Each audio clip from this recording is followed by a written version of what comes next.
Great to have you on our show. Thanks for having me on. The Obama administration is threatening to limit and restrict recreational shooters from using acres of public lands for target practice they've been using for years. You're sponsoring a bill to keep that from happening. Tell us about it. Well, this legislation would simply require approval for any recreational shooting restrictions that are proposed by the BLM. They have, in the past, shut off certain areas without consulting Congress, and they shouldn't be doing that. These lands are to be open for multiple use, and one of those uses should be recreational shooting. You know, and the NRA plans to fight this. They support your bill. And I've got to ask you, it's very interesting. It really struck me when I read this because the BLM is talking about how this has nothing to do with safety.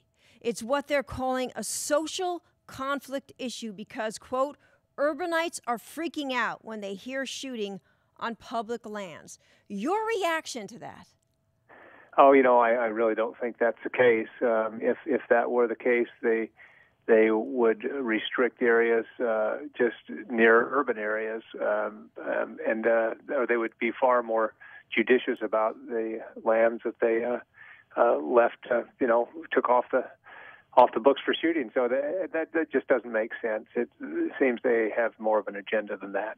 I was going to ask you that because I know the NRA's Chris Cox has made clear. He said this proposal is just another example of how the Obama administration's contempt for the gun owners and America's shooting sports heritage and how they keep making it harder and harder for those who love the sport to enjoy it. It looks as if this is just another area where they figure that we can do this by executive order. We can just have the agencies move ahead without congressional approval. So we're going to do it. And yeah, I don't know how you can conclude anything, but they just don't think much of these activities and think that they can just go ahead and prohibit it. You know, it's interesting because the BLM was coming out also saying, it says, quote, we are in no way interested in banning recreational target shooting, hunting, or fishing. But then when you look at the draft guideline on page 3, it comes right out and they said, this is about identifying areas of low risk and then closing areas that are identified as having high risk or conflicts through a temporary or permanent closure.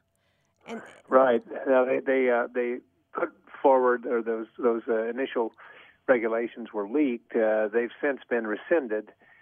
They claim that they're not planning to move ahead, but it seems every time you turn your back, there's another attempt, and when they get their hand caught in the cookie jar, then they claim, no, we really didn't mean to do anything.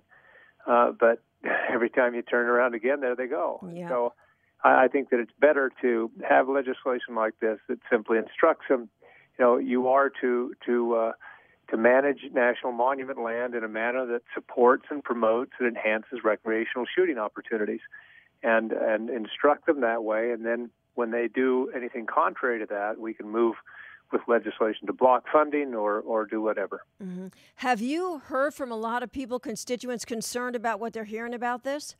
You bet. I mean, I can tell you, people take their Second Amendment rights seriously, and people who shoot for recreational purposes, that's a lot of people out there, and they're concerned that if these public lands are shut off, it takes away a lot of opportunity, and sometimes the only opportunity that many people have for recreational shooting. So, yeah, we hear from a lot of people on this. And it's so true. This is about a heritage. This is about a tradition. And, you look at the Obama administration, and if they don't want to do it, fine. But don't make it so that others can't. Right. That's our message. Mm-hmm. These are public lands. They're for public use, multiple use, and they need to follow the law. So what can shooters and gun owners do to help you out with your legislation? Hey, we'll encourage my colleagues in the House to get on board and co-sponsor. And this is H.R. 3440, the Recreational Shooting Protection Act. And the more help we can get from individuals writing their own member of Congress or the House or the Senate, then the easier it'll be to get this legislation through. And Congressman, I was reading, too, where the BLM had said, they're pulling back on those guidelines and they're going to redo the draft, but there's really no guarantee that's going to be, right. That's the long-term plan.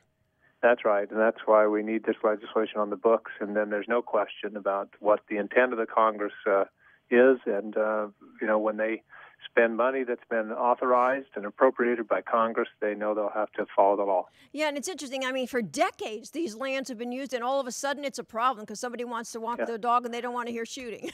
Right, exactly. It all seems to come at once.